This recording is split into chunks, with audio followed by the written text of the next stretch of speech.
बिस्मिल्लाहिर्रहमानिर्रहीम। इक़रा बिस्मि रब्बिकल्लज़ी खलक़।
Bismillahirrahmanirrahim.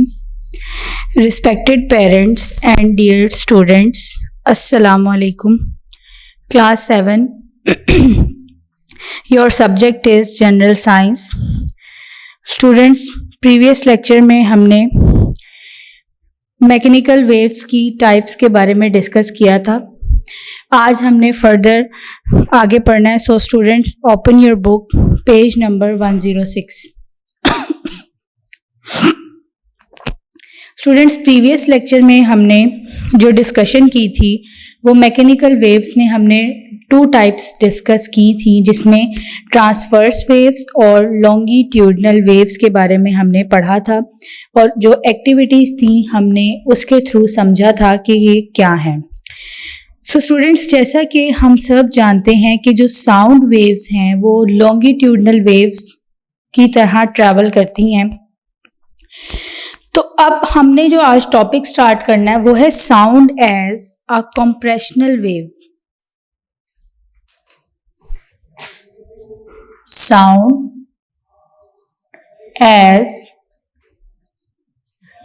अ compressional wave. तो students, sound as a compressional wave में हम पढ़ेंगे, क्योंकि जैसा कि हमें पता है कि जो साउंड वेव है वो लॉन्गिट्यूडनल वेव की एग्जांपल है. ठीक है, तो अब देखिए क्या है. तो सबसे पहले समझने के लिए स्टूडेंट्स, जैसे कि हमारे पास एक ड्रम है, ठीक है, और हम उसके ऊपर स्ट्राइक करते हैं या उसको बीट करते हैं, तो उसका डायाफ्राम है, वहाँ पर आपको पता है कि वाइब्रेशंस प्रोड्यूस होंगी.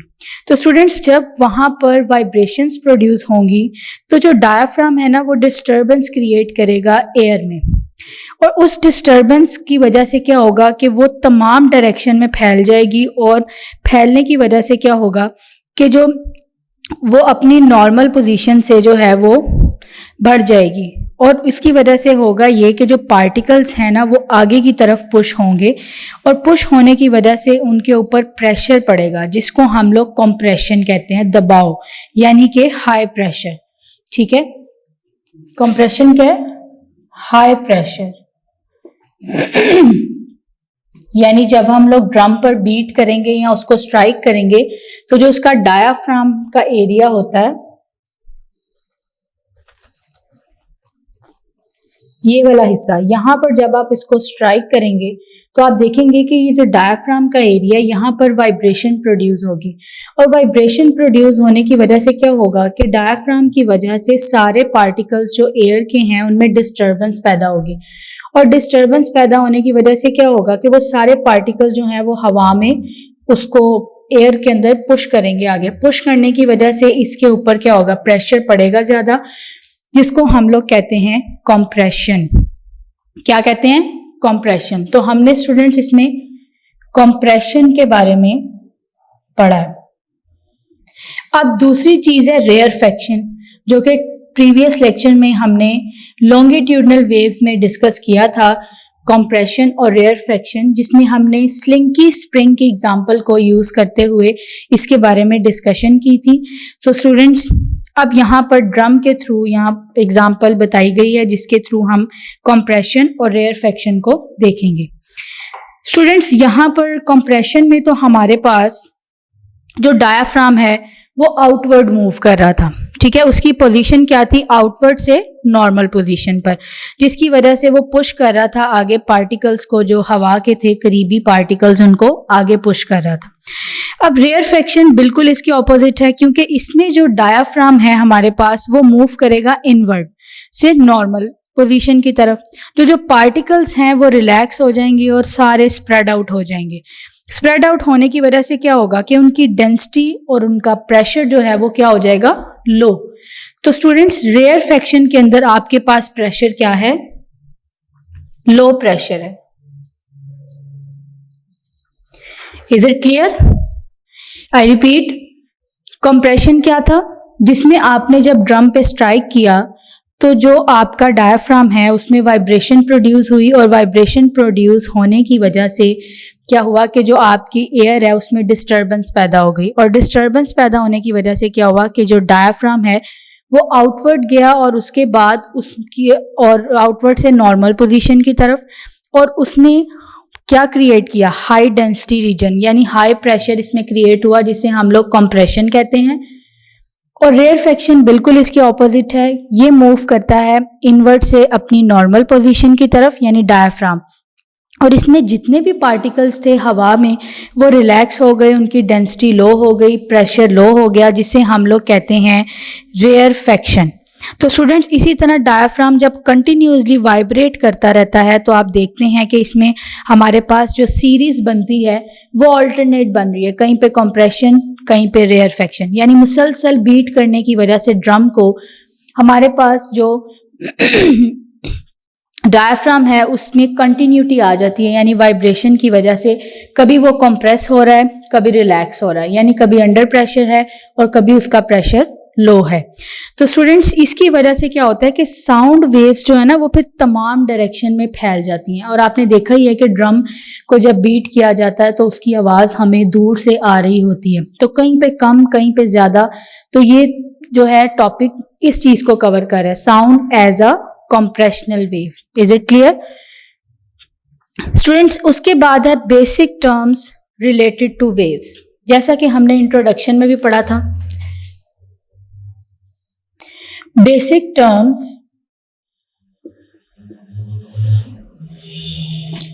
रिलेटेड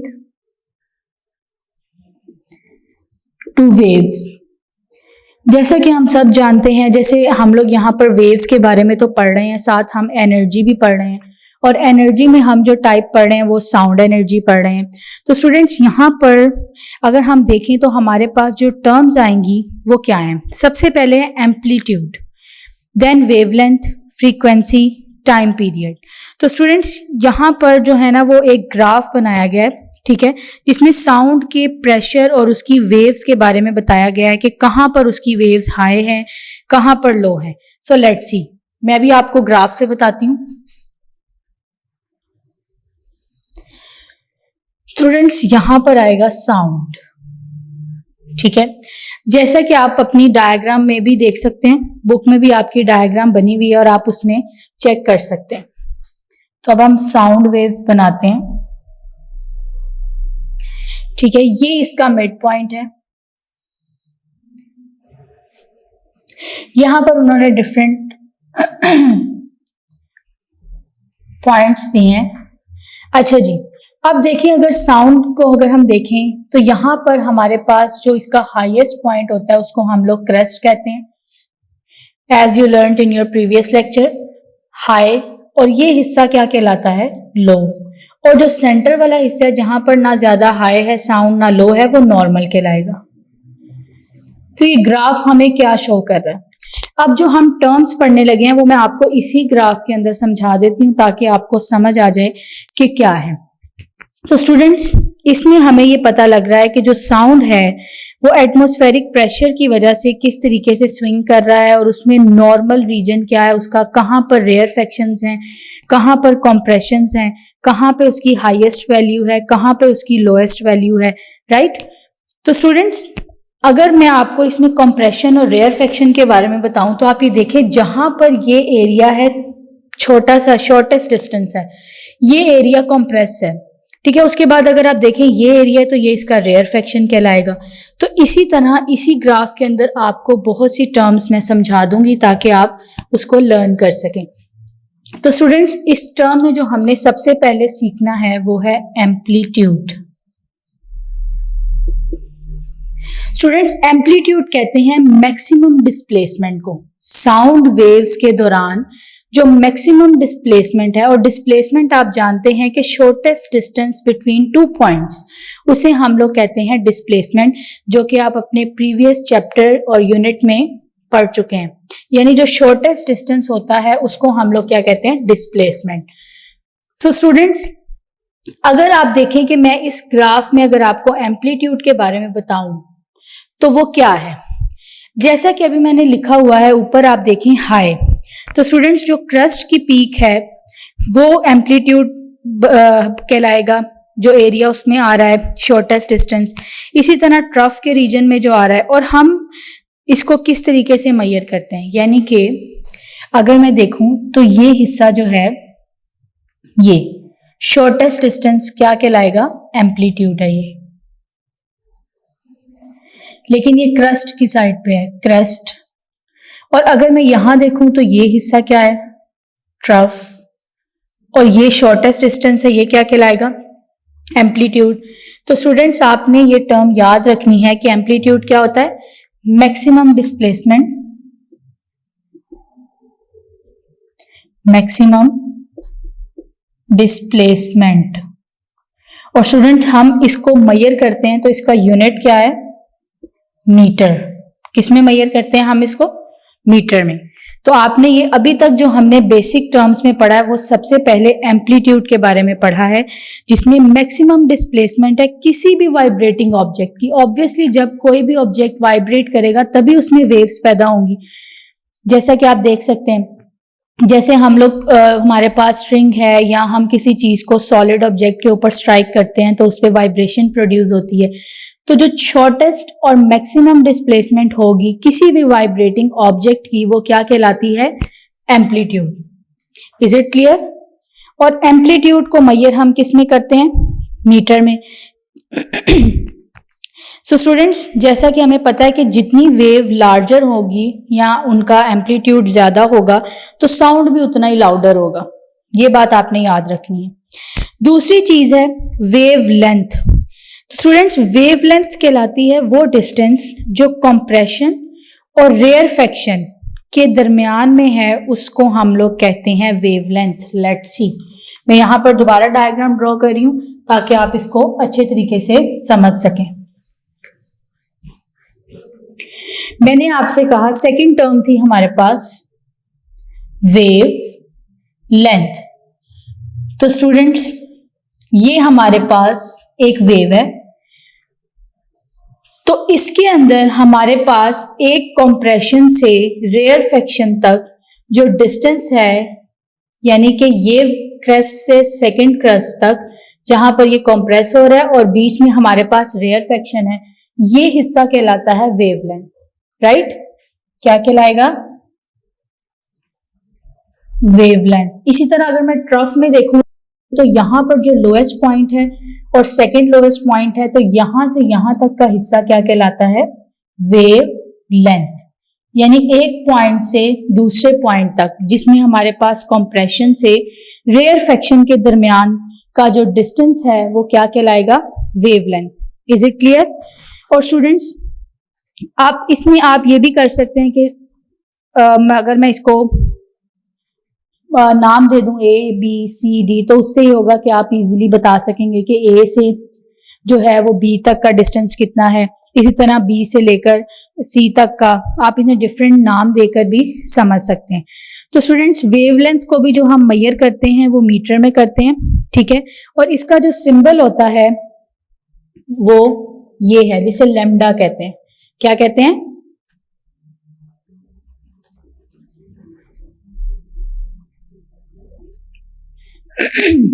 ये सिंबल होता है इसका वेवलेंथ का, इसको मेजर करते हैं हम मीटर में, ठीक है। मैं इसका लैम्डा सिंबल है, ठीक है, और हम इसका यूनिट क्या है? मीटर। मीटर में हम इसको मेजर करते हैं। तो स्टूडेंट्स, अभी तक हमने दो टर्म्स के बारे में पढ़ा, जिसमें एम्पलीट्यूड यानी कि मैक्सिमम डिस्प्लेसमेंट, शॉर्टेस्ट डिस्टेंस आप कह सकते हैं। जैसे हाईएस्ट पॉइंट को देखें तो यहां से यहां तक जो शॉर्टेस्ट डिस्टेंस है वो एम्पलीट्यूड कहलाएगा। इसी तरह अगर ट्रफ की बात करें तो इसमें जो शॉर्टेस्ट डिस्टेंस है वो भी एम्पलीट्यूड कहलाएगा। तो मैक्सिमम डिस्प्लेसमेंट किसी भी वाइब्रेटिंग ऑब्जेक्ट की क्या कहलाती है? एम्पलीट्यूड। और उसको मेजर किस में करते हैं? मीटर में। वेवलेंथ, आपका जो डिस्टेंस है वो आपने लेना है एक कंप्रेशन से रेयरफेक्शन के दरमियान, यानी दूसरे कंप्रेशन तक आपका जो डिस्टेंस है वो क्या कहलाता है? वेवलेंथ। आप इसको समझने के लिए ये भी कह सकते हैं कि एक क्रस्ट यानी कि हाईएस्ट पीक से सेकंड हाईएस्ट पीक तक जो डिस्टेंस होगा वो क्या कहलाएगा? वेवलेंथ। इसी तरह अगर हम इसको नीचे देखें डाउनवर्ड, तो उसमें हमारे पास एक ट्रफ से दूसरे ट्रफ यानी कि लोएस्ट जो पॉइंट है वहां तक का डिस्टेंस भी वेवलेंथ कहलाएगा।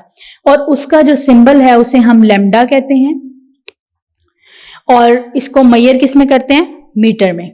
Is it clear?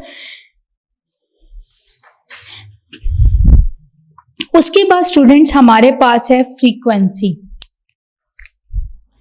थर्ड जो पॉइंट है हमारा वो है फ्रीक्वेंसी। तो इन बेसिक टर्म्स में हमने 4 टर्म्स को डिस्कस करना है, तो हम थर्ड पर हैं जो है फ्रीक्वेंसी। तो स्टूडेंट्स, फ्रीक्वेंसी कहते हैं कि नंबर ऑफ वेव्स एक सेकंड के अंदर कितनी प्रोड्यूस होंगी, यानी उसमें कितना टाइम लगेगा कि एक सेकंड में कितनी दफा वो वाइब्रेट कर रही है, उसको हम लोग कहते हैं फ्रीक्वेंसी। और एक बात याद रखिएगा कि टाइम और फ्रीक्वेंसी दोनों आपस में इंटरमिंगल्ड है, इनका रिलेशनशिप है आपस में, जिसकी वजह से हमें पता लगता है। जैसे आप देखें, मैंने बताया भी आपको कि नंबर ऑफ वेव्स 1 सेकंड में कितनी प्रोड्यूस होंगी। अगर मैं आपको बताऊं यहाँ पर वेव्स के थ्रू, जैसे तो ये लोएस्ट है, लो फ्रीक्वेंसी, ये हाई मतलब नॉर्मल है, नॉर्मल फ्रीक्वेंसी आप इसको, या मीडियम फ्रीक्वेंसी कह सकते हैं। और अगर आप ये देखें तो ये हाई फ्रीक्वेंसी कहलाएगा, ये लो है, ये मीडियम फ्रीक्वेंसी है और ये हाई फ्रीक्वेंसी है। तो फ्रीक्वेंसी किसे कहते हैं? कि number of vibrations in 1 second is called frequency. तो टाइम पीरियड का ध्यान इसमें रखना और इसके बारे में जानना, तो ये आपस में क्या है? कनेक्टेड है एक दूसरे से। स्टूडेंट्स, फ्रीक्वेंसी में हम जो यूज करते हैं, इसका सिंबल वो एफ है, ठीक है, क्योंकि हम इसको मेजर करने के लिए क्या यूज करते हैं? और स्टूडेंट्स, यूनिट फ्रीक्वेंसी का क्या है? साइकिल पर सेकंड के लिहाज से, जिसको हम लोग हर्ट्ज कहते हैं, HERTZ, ठीक है। और अगर कोई भी बॉडी वाइब्रेट करती है 4 टाइम्स इन 1 सेकेंड, तो उसकी फ्रीक्वेंसी क्या होगी? 4 हर्ट्ज। इसी तरह अगर कोई भी ड्रम बैंड है वो 30 हर्ट्ज जो है उसका हमारे पास आ रही है फ्रीक्वेंसी, तो इसका मतलब क्या है कि एक ड्रम ने कितने टाइम्स जो है वो बीट किया है, मतलब उसमें नंबर ऑफ वाइब्रेशंस क्या होंगी? 30। तो स्टूडेंट्स, ये आपने याद रखना है।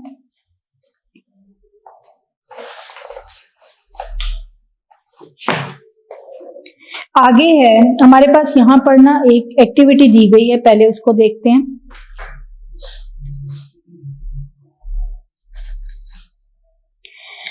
जिसमें आपके पास एक लार्ज टब है जिसे आपने वाटर के साथ फिल करना है, ठीक है, और उसमें एक पेंसिल रखनी है, यानी टिप जो है वो पेंसिल की उसको अप रखना है, और मतलब अप एंड डाउन कर सकते हैं आप पानी के अंदर, और जो एज है ना वहां पर आपने रखना है। आप देखेंगे कि जब आप पेंसिल को अंदर डिप करेंगे और अप एंड डाउन मूव करेंगे, जैसे मेरे पास ये मार्कर है, तो अगर मेरे पास वाटर टब है तो मैं उसमें इसको अप एंड डाउन डिप करूं, तो आप देखेंगे कि इसके अंदर डिप करने की वजह से क्या होगा कि जो रिपल्स उसमें आप देखेंगे, यानी लहरें पैदा होती देखेंगे सरफेस के ऊपर, तो आप देखेंगे कि डिस्टेंस किस तरीके से वेरी कर रहा है उसके अंदर, ठीक है। और आप जब उसके अंदर पेंसिल को अप एंड डाउन कर रहे हैं तो कितनी वेव्स पैदा हो रही हैं उसके अंदर। तो ये एक्टिविटी से हम लोग अंदाजा लगा सकते हैं कि वेवलेंथ भी मेजर कर सकते हैं हम लोग, और इसके अंदर जो फ्रीक्वेंसी है वो किस तरीके से इंक्रीज हो रही है, डिक्रीज हो रही है, तो इसको हम लोग देखेंगे। तो स्टूडेंट्स, वेवलेंथ जो है वो इन्वर्सली प्रोपोर्शनल है फ्रीक्वेंसी ऑफ वेव के, ठीक है। लास्ट टर्म है हमारे पास टाइम पीरियड। तो स्टूडेंट्स, हमें ये पता है कि जो वेव साइकिल है वो कितने टाइम के अंदर अपना एक वेव साइकिल कंप्लीट करेगी, उसको हम लोग कहते हैं टाइम पीरियड, ठीक है। फोर्थ जो हमारे पास टर्म है वो है टाइम पीरियड, और इसमें क्या है कि वन वेव साइकिल जो है वो कितने टाइम में अपना राउंड कंप्लीट करेगी, उसे हम लोग कहते हैं टाइम पीरियड। और स्टूडेंट्स, टाइम को हम लोग टी से ही सिंबल इसका रिप्रेजेंट करेंगे, जैसे फ्रीक्वेंसी को एफ से, और इसका यूनिट क्या था, हर्ट्ज, जिसको एच और जी से रिप्रेजेंट करते हैं। तो स्टूडेंट्स, ये 4 टर्म्स थी, बेसिक टर्म्स, जिसमें हमारे पास सबसे पहले एम्पलीट्यूड, फिर time period wavelength, then frequency और टाइम पीरियड। स्टूडेंट्स, अब यहां पर कुछ हमारे पास न्यूमेरिकल्स दिए गए हैं, जिसमें आप देखें सबसे पहले तो रिलेशनशिप बताया गया है फ्रीक्वेंसी और टाइम पीरियड का, और उसके बाद यहाँ पर कुछ वर्ड प्रॉब्लम्स हैं जिनको हम लोग सॉल्व कर लेते हैं। 2 ही दी हुई हैं, 9.1 एंड 9.2, जैसा कि अभी मैंने आपको बताया कि किस तरीके से इसको कंप्लीट करेंगे। रिलेशनशिप में देखा जाए तो हमारे पास जो, अगर in terms of time period, तो वेव को मेजर किस तरीके से करेंगे, यानी अगर वो अपना एक साइकिल कंप्लीट कर लेती है, ठीक है, और दूसरी तरफ देखा जाए इन टर्म्स ऑफ फ्रीक्वेंसी, तो कितने साइकिल वो एक पर्टिकुलर टाइम पीरियड में कंप्लीट करेगी, ठीक है। तो इस लिहाज से देखा जाए तो हमारे पास जो नंबर ऑफ वाइब्रेशन है वो 1 है, और मैथमेटिकल रिलेशनशिप अगर देखा जाए तो F is equal 1/T। Mathematically अगर देखा जाए तो वो ये है, F इज इक्वल 1/T। अगर in terms of time period देखें तो वो कितने टाइम में अपना 1 वेव साइकिल कंप्लीट कर रही है, और अगर इन टर्म्स ऑफ फ्रीक्वेंसी हम देखें तो कितने नंबर ऑफ वाइब्रेशंस वो 1 सेकेंड में कंप्लीट कर रही है। सो इस लिहाज से इनका रिलेशनशिप क्या है, F इज इक्वल 1/T।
वो पिच है, pitch of sound, loudness of sound, ठीक है ये, और इसके अलावा इको है, वो हम लोग इसमें पढ़ेंगे।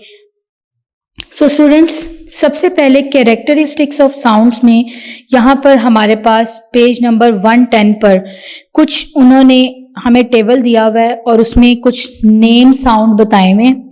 हमने फाइंड आउट करना है कि वो साउंड वीक है, लाउड है, ग्रेव है, श्रिल है। वीक आपको पता है कम, लाउड है भारी है, ग्रेव है भारी है, श्रिल है बहुत बारीक सा साउंड है, ठीक है। तो आप ये देखिए लायन, तो हम सब जानते हैं कि वो साउंड कौन सा है, भारी भी होता है यानी ग्रेव है, लाउड भी है। स्पैरो वो वीक होता है, श्रिल साउंड होता है। बेल वो भी लाउड और ग्रेव साउंड होता है। ड्रम आपको पता है जैसे ही हम उसको स्ट्राइक या बीट करते हैं तो उससे भी लाउड साउंड प्रोड्यूस होता है और वो भी काफी ग्रेव होता है। तो आपने इस कॉलम इस टेबल को फिल करना है, ठीक है। यहाँ पर बेसिकली वो स्ट्राइक कर रहे हैं हैमर के साथ एक मेटल प्लेट पर, जिससे हमारे पास जो साउंड प्रोड्यूस हो रहा है वो लाउड और श्रिल साउंड है। तो स्टूडेंट, कैरेक्टरिस्टिक्स ऑफ साउंड में सबसे पहले हमारे पास है पिच। पिच किसे कहते हैं स्टूडेंट्स? जब हम लोग साउंड अगर कोई प्रोड्यूस हो रहा है तो उसके अंदर जब आप फर्क कर सके श्रिल और ग्रेव साउंड में, तो वो उसकी पिच कहलाती है। साउंड की क्या कहलाती है? पिच। फॉर एग्जांपल ड्रम और बेल, आप देखें ड्रम के ऊपर आप स्ट्राइक करेंगे तो कैसा साउंड प्रोड्यूस होगा? Grave sound. तो इसकी एग्जांपल में आप लिख सकते हैं पिच क्या है साउंड, कि आपने डिस्टिंग्विश करना है ग्रेव और श्रिल साउंड में, भारी और हल्का बारीक साउंड, ठीक है। अब इसकी एग्जांपल में आप लिखेंगे ड्रम और बेल। ड्रम पे जब आप बीट करेंगे या स्ट्राइक करेंगे तो उससे जो साउंड प्रोड्यूस होगा वो ग्रेव होगा। अब जब आप बेल को रिंग करेंगे तो उससे क्या होगा? श्रिल साउंड प्रोड्यूस होगा। तो ये चीज कहलाती है पिच। तो कैरेक्टरिस्टिक्स ऑफ साउंड में सबसे पहले जो पिच है वो क्या है? Distinguish between grave and shrill sound is called the pitch of the sound. तो इसमें आप ड्रम और बेल की एग्जांपल ले सकते हैं कि जो बेल है वो श्रिल साउंड प्रोड्यूस करेगी और जो ड्रम है वो ग्रेव। तो स्टूडेंट्स, इसमें भी आपको 9.7 में एक्टिविटी भी दी गई है, आप उससे भी इसको समझ सकते हैं।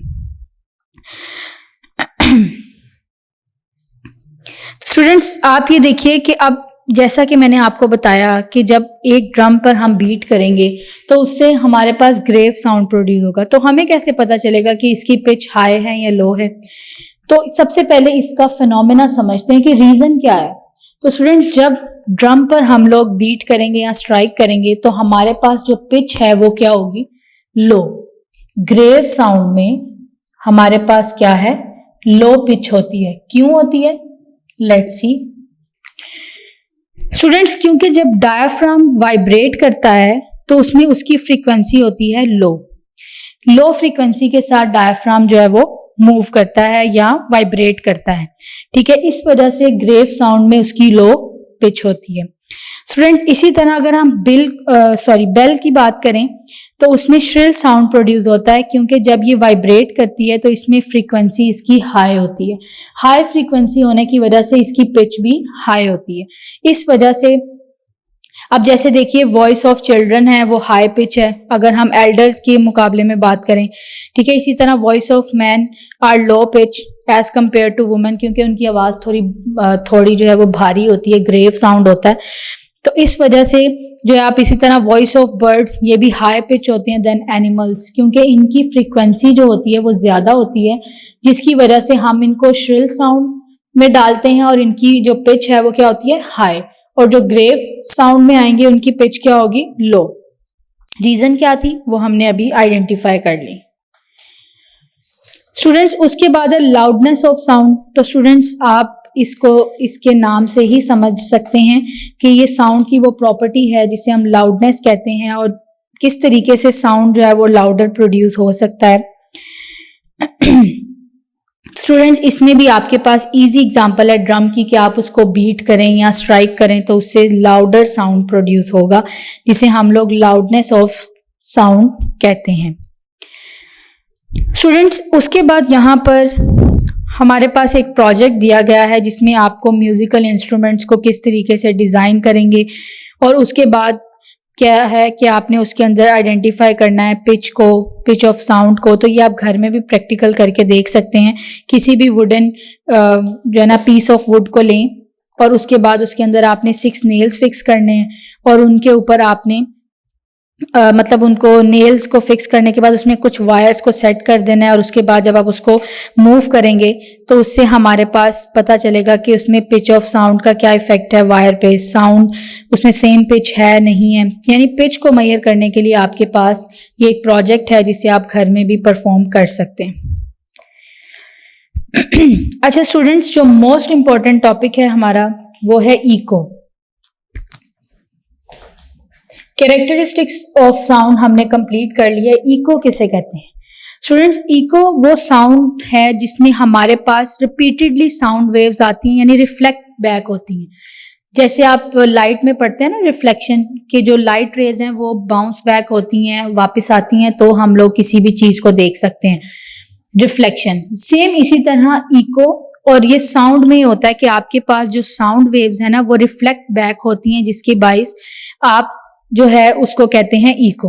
तो स्टूडेंट्स, जो साउंड वेव्स बाउंस ऑफ होती हैं स्मूथ सरफेस के ऊपर, इसी तरह हार्ड ऑब्जेक्ट्स हैं अगर उनके ऊपर, जैसे आपके पास रबर की बॉल है तो अगर आप उसको वॉल के ऊपर बाउंस करते हैं तो आप देखेंगे कि जो साउंड है उसका चेंज हो जाएगा और उसकी इको जो है अपने ओरिजिनल साउंड की तरह आपको मिलेगी कि आप उसकी आवाज को सुन सकते हैं।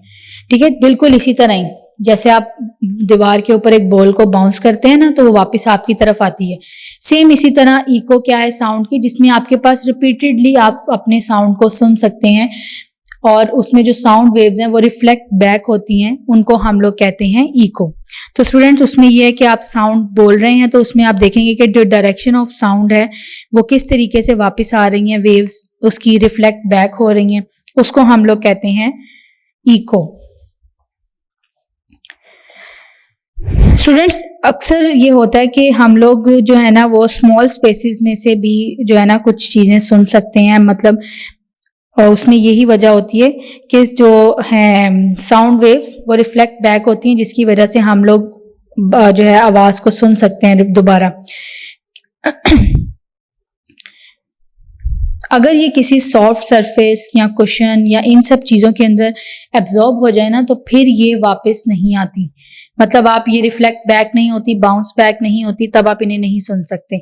लेकिन इसी तरह आप किसी केव में हैं, माउंटेन में हैं, किसी भी हार्ड ऑब्जेक्ट के ऊपर जब ये वेव स्ट्राइक करेंगी और रिफ्लेक्ट बैक होगी तो तब आप इको को सुन सकते हैं। तो ये बात आपने याद रखनी है कि ये इको आप कहाँ सुन सकते हैं, हार्ड ऑब्जेक्ट या हार्ड मटेरियल में। ठीक है, जैसे आपके पास है माउंटेन्स हैं, केव है, तो उसमें आप ये सुन सकते हैं कि जो साउंड वेव्स हैं वो स्ट्राइक होंगी, उनके साथ दीवार है, कोई चीज़ है उसके साथ, या कोई भी मीडियम है हार्ड, तो उसके साथ जब ये जाके स्ट्राइक करेंगी तो ये बाउंस बैक भी होंगी और रिफ्लेक्ट बैक होंगी, जिससे आप इको सुन सकते हैं। लेकिन अगर कोई सॉफ्ट मटेरियल है जैसे कोई कुशन वगैरह है या इसके अलावा कोई पिलो है तो आप देखेंगे कि ये उसके अंदर एब्जॉर्ब हो जाएंगी साउंड वेव्स और आप इनको दोबारा नहीं सुन सकते। Is it clear?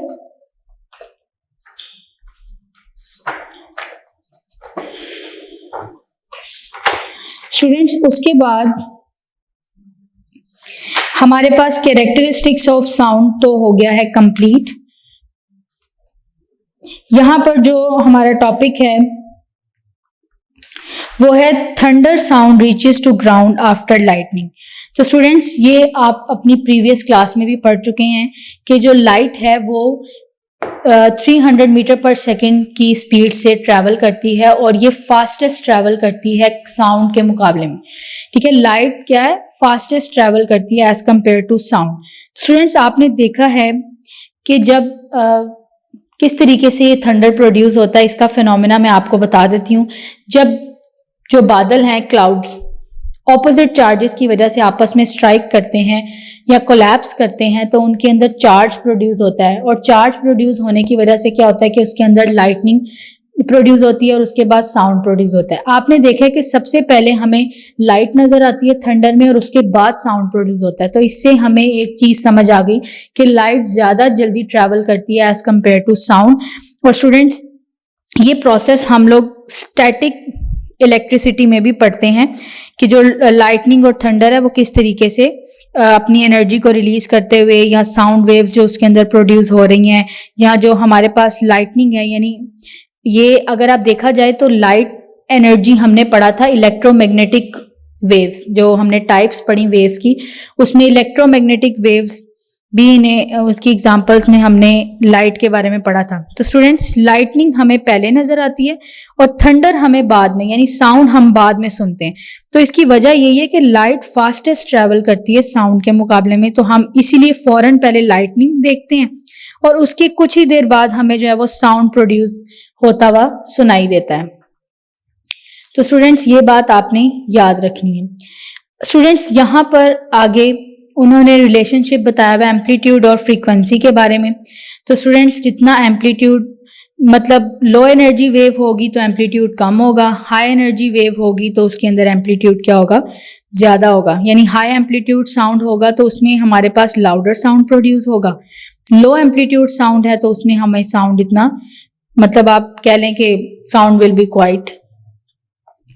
और इसी तरह लाइट वेव्स की बात करें तो जितना हाई एम्पलीट्यूड होगा उतनी लाइट हमें ब्राइट नजर आएगी, और जितना लो एम्पलीट्यूड होगा उतनी लाइट हमें डिम नजर आएगी। तो अगर हम इनका रिलेशनशिप देखें तो ये डिपेंड करता है लो और हाई एम्पलीट्यूड के ऊपर, कि जितना ज्यादा हमारे पास हाई एम्पलीट्यूड है लाइट उतनी ब्राइट है, और जितनी लो होगी उतनी डिम हमें लाइट नजर आएगी।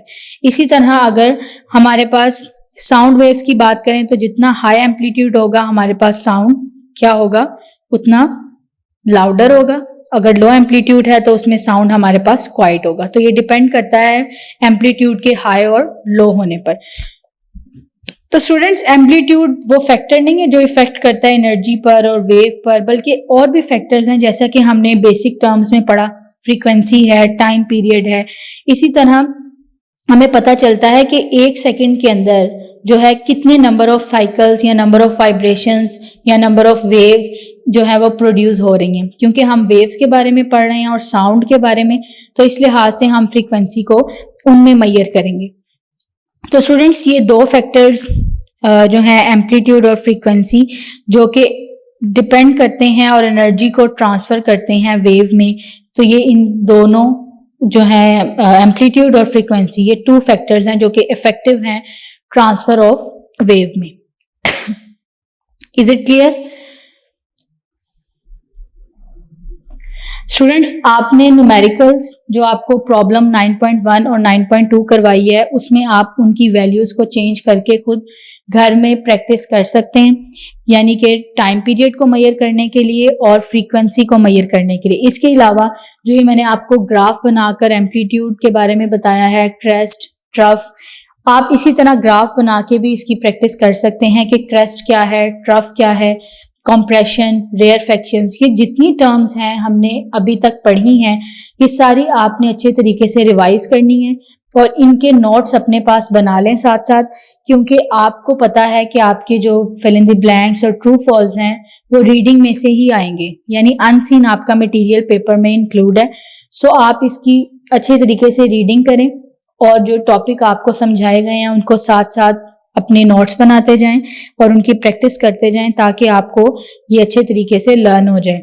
और ख़ास तौर पे न्यूमेरिकल्स, आपको उस तरह के न्यूमेरिकल्स दिए जा सकते हैं, उनमें वैल्यूज चेंज हो सकती हैं, ठीक है। किसी में टाइम पीरियड और फ्रीक्वेंसी दोनों पूछे जा सकते हैं।